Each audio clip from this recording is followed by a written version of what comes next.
I'm Scott J. Gow. Coming up, the story of a man whose identity was stolen in so many ways. Eric Drew had the kind of life most guys envy. He was the good-looking high school quarterback. He did some modeling and traveled the world with his job. He had a beautiful girlfriend. But at age 35, doctors told Eric he had a rare form of leukemia. And just like that, my life was over. I said, wait a minute, hold on a second, you're going too fast. I mean, and he said, listen, if you don't go and get your affairs in order and check into Stanford Medical Center tomorrow morning, you will probably not live the next 4 or 5 days. But Eric fought, and he hung on through a long, painful ordeal. And then, as he was lying in a hospital bed, he found out something else. Someone in the hospital was pretending to be him and stealing all of his money. Eric tells me his story right after the news.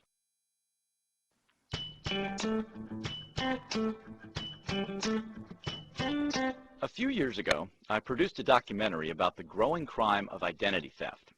I talked to some victims, and they told me about their all-consuming efforts to prove that they were, in fact, who they said they were, and all the paperwork and hassle of getting back their good credit and their good name. I thought I understood what they were going through. It turns out I didn't have a clue.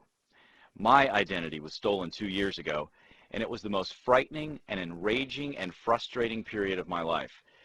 My guest today has felt all those things and much, much more, because his identity was stolen while he was dying in a hospital bed. I'm Scott J. Gow, sitting in for Dick Gordon. This is The Story. The Story is produced by North Carolina Public Radio, WUNC. It's co-produced and distributed by American Public Media. Before I get to Eric Drew's identity theft nightmare, I want to go back to the day he found out he might die. Eric was only 35. Up to that point, his life had been pretty great. He grew up in a supportive family in Northern California. He was the good-looking athlete in high school. He became a successful software consultant. Every month, he'd go to the Red Cross and donate platelets for young leukemia victims. But in December of 2002, the Red Cross told Eric they couldn't take his blood. His platelet count was a little weak. Probably nothing to worry about, they said. Let's just do a blood test. A couple of days later, I got these pages from my secretary, 911 pages, saying you need to call the doctor back immediately. And when I did, he said something to the effect of, Eric, we found something wrong with your blood tests, and it's too early to tell what it is, but I need you to see a specialist, a hematologist. He has agreed to see you on Monday at noon, so that was the next business day on his lunch break. And I said, well, doctor, you're scaring me here. What's going on? And he said, listen, I really cannot say anymore. You need to go in and see this specialist. So on Monday, I followed the directions to go see this specialist. How much did you know about what it might be if you were going to a blood doctor? Well, that's the thing. I sort of put it together in my head. Okay, hematology, blood doctor. It really didn't occur to me that hematology and oncology were pretty much somewhat synonymous. You don't have a blood doctor that's not also a cancer specialist, and that really didn't occur to me until I followed the directions on Monday and pulled into the parking lot of this facility where this doctor's office was, and looked up at the sign, and the chills ran through me when I saw Valley Medical Cancer Center. And that was when things started to really dig in that this might not go my way. Well, what happened after you saw the doctor? What did the doctor say, and what was the next thing that happened?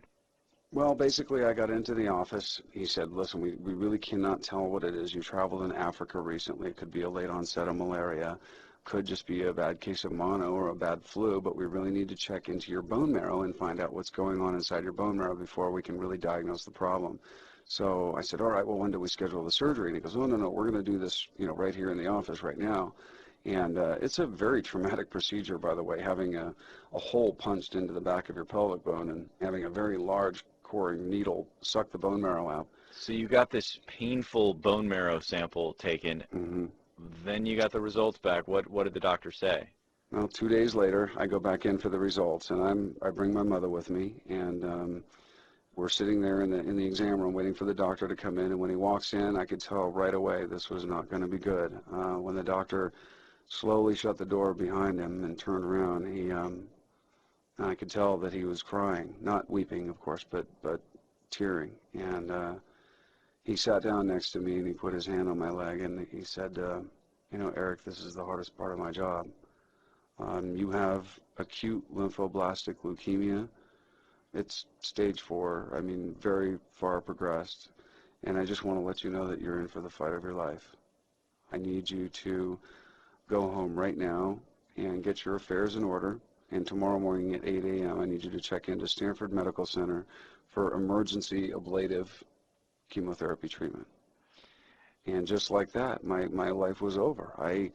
I said, wait a minute, hold on a second, you're going too fast. I mean, I have a whole life here. I'm managing a team of 20 people. I can't just uproot my entire life just like that. And he said, listen, if you don't go and get your affairs in order and check into Stanford Medical Center tomorrow morning, you will probably not live the next 4 or 5 days.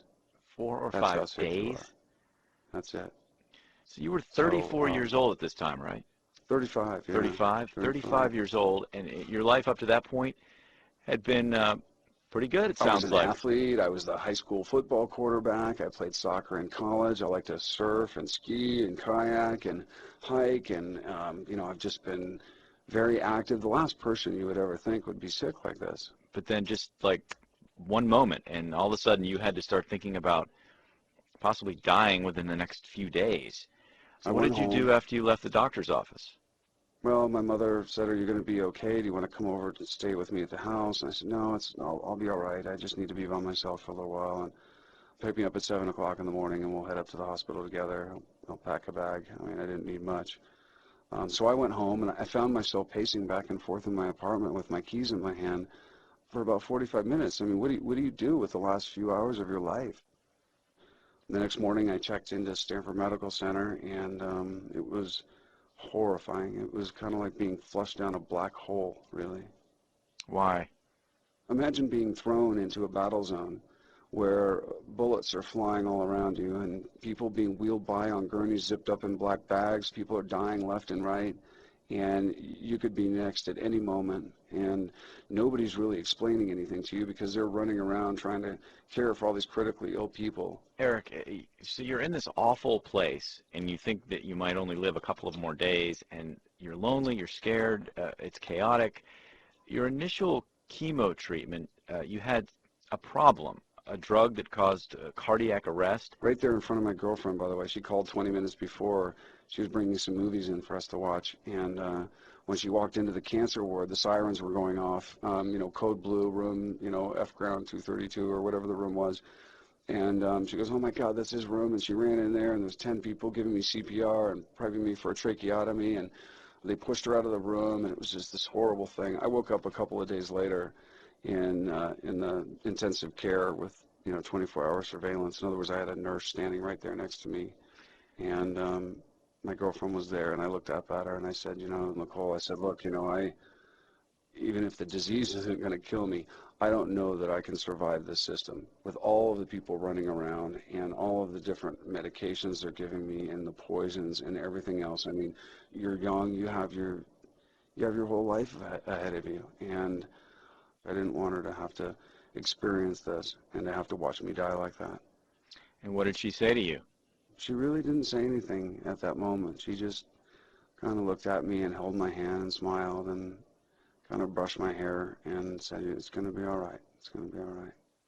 Nicole was being a supportive girlfriend, but in fact, it wasn't going to be all right anytime soon. Eric stabilized and the chemo slowed his illness, but he still needed a bone marrow transplant for a cure. I should point out here that Eric is a big-hearted type A personality, and when he does something, he does it all the way. So even as sick as he was, Eric decided to launch a huge fundraising campaign for bone marrow donation. He wanted to give himself a better chance of finding a match and give other people the same chance. He raised $250,000 in 6 weeks. About 200 volunteers helped him do a bone marrow registration drive. Over 1,000 people showed up that day of the bone marrow drive, really to save my life. They put up Save Our Eric banners everywhere. They put up a Save Our Eric website.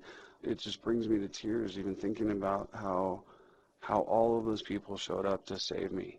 And I knew that these efforts were going to help